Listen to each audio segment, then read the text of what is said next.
three old ladies knit the socks of death. I was used to the occasional weird experience, but they were usually over quickly.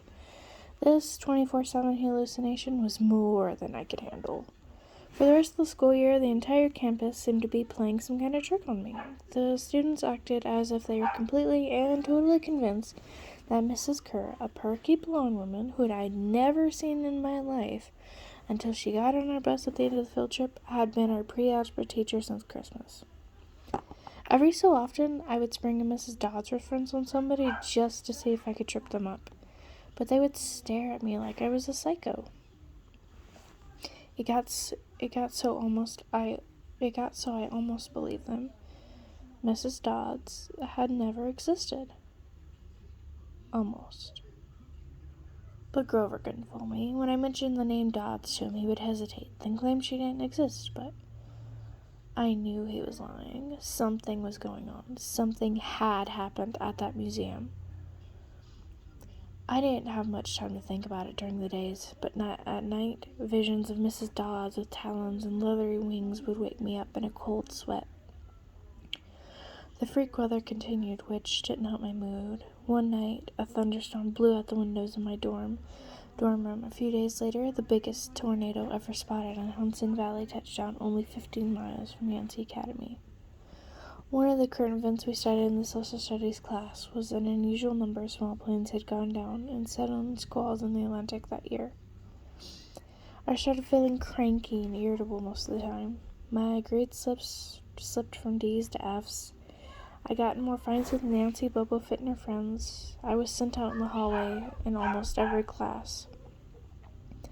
Finally, when our English teacher, Mr. Nicole, asked me for the millionth time why I was too lazy to study for spelling tests, I snapped. I called him an old sot. I wasn't even sure what it meant, but it sounded good. The headmaster sent my mom a letter the following week, making it official I would not be invited back next year to Yancey Academy. Fine, I told myself, just fine. I was homesick. I wanted to be with my mom in her little apartment on the Upper East Side, even if I have to go to public school and put up with my obnoxious stepfather and his stupid poker games. And yet, there were things I'd miss at Yancey: the view of the woods at my dorm window, the Hudson River in the distance, the smell of pine trees. I'd miss Grover, who was a good friend, even if he was a little strange. I was worried how he'd survive next year without me. I'd miss Latin class too, Mr. Bruner's crazy tournament days, and his faith that I could do well. As the exam got closer, Latin was the only test I studied for. I hadn't forgotten when Mr. Bruner had told me about the subject being life and death for me. I wasn't sure why, but I started to believe him. The evening before my final, I got so frustrated I threw the Cambridge Guide to Greek Mythology across my dorm room. Words had started swimming off the page, circling my head, the letters doing 180 as if they were riding skateboards. There was no way I was going to remember the difference between Chiron and Charon, or polydicts and polydeuces, and conjugating those Latin verbs. Forget it.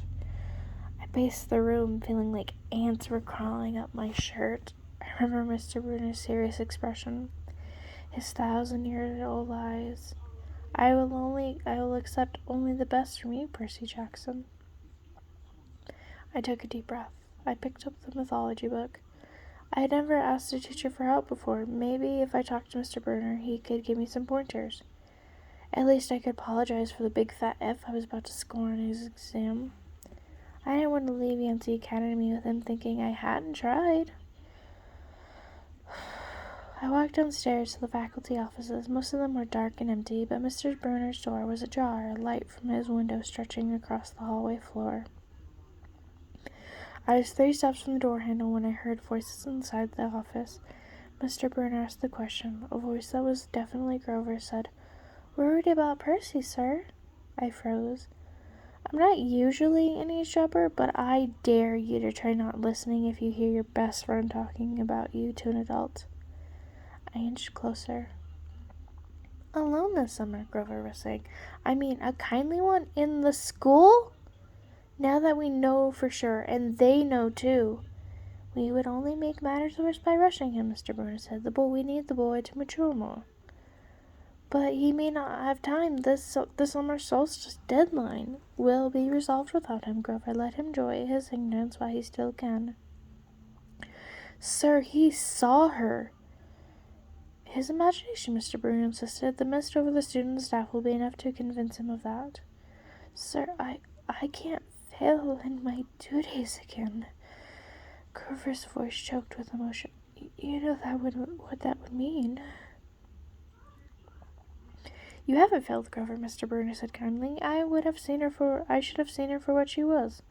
Now let's just worry about keeping Percy alive until next fall. The mythology book dropped out of my hand and hit the floor with a thud. Mr. Bruno went silent. My heart hammering, I picked up the book and backed down the hall.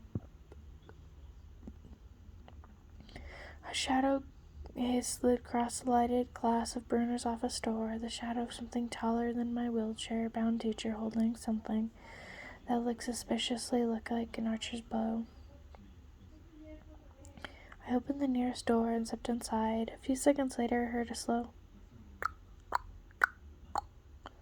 like muffled wood blocks, and then a sound of like an animal snuffling right outside my door. A large, dark shape paused in front of the glass and then moved on. A bead of sweat trickled down my neck. Somewhere in the hallway, Mr. Burner spoke. Nothing, he murmured. My nerves haven't been right since the winter solstice. Mine either, Grover said, but I could have sworn. Go back to the dorm, Mr. Burner told him. You've got a long day of exams tomorrow. Don't remind me. The lights went out in Mr. Bruner's office. I waited in the dark for what seemed like forever. Finally, I slipped out into the hallway and made my way back up to the dorm. Grover was lying on his bed, studying his Latin notes like he'd been there all night. Hey, he said bleary-eyed, you going to be ready for this test? I didn't answer. You look awful, he frowned. Is everything okay? Just tired. I turned so he couldn't read my expression and started getting ready for bed. I didn't understand what I'd heard downstairs. I wanted to believe I imagined the whole thing. But one thing was clear. Grover and Mr. Burner were talking about me behind my back. They thought I was in some kind of danger. The next afternoon, as I was leading the 3-hour Latin exam, my eyes swimming with all the Greek and Roman names that I had misspelled, Mr. Burner called me back inside. For a moment, I was worried he'd found out about my eavesdropping the night before, but that didn't seem to be the problem. Percy, he says, don't be discouraged about leaving Yancy. It's for the best. His tone was kind, but the words still embarrassed me, even though he was speaking quietly. The other kids finishing the test could hear.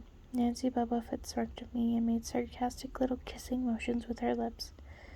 I mumbled, Okay, sir. Mr. Burner wheeled his chair back and forth like he wasn't sure what to say. This isn't the right place for you. It was only a matter of time. My eyes stung. Here was my favorite teacher in front of class telling me that I couldn't handle it. After saying he believed in me all year, now he was telling me I was destined to get kicked out? Right, I said, trembling. No, Mr. Burner said, oh, confound it all. What I'm trying to say is, you're not normal, Percy. There's nothing to be... Thanks, I blurted. Thanks a lot for reminding me, Percy. But I was already gone. On the last day of the term, I shoved my clothes into a suitcase. The other guys were joking around, talking about their vacation plans. One of them was going on a hiking trip to Switzerland. Another was cruising the Caribbean for a month. They were juvenile delinquents like me, but they were rich juvenile delinquents. Their daddies were executives or ambassadors or celebrities. I was a nobody from a family of nobodies.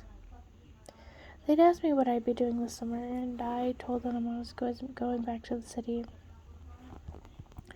What I didn't tell him was that I'd have to get to City, get a summer job, walking or selling magazine subscriptions, and spend my free time worrying about where I'd go to school in the fall.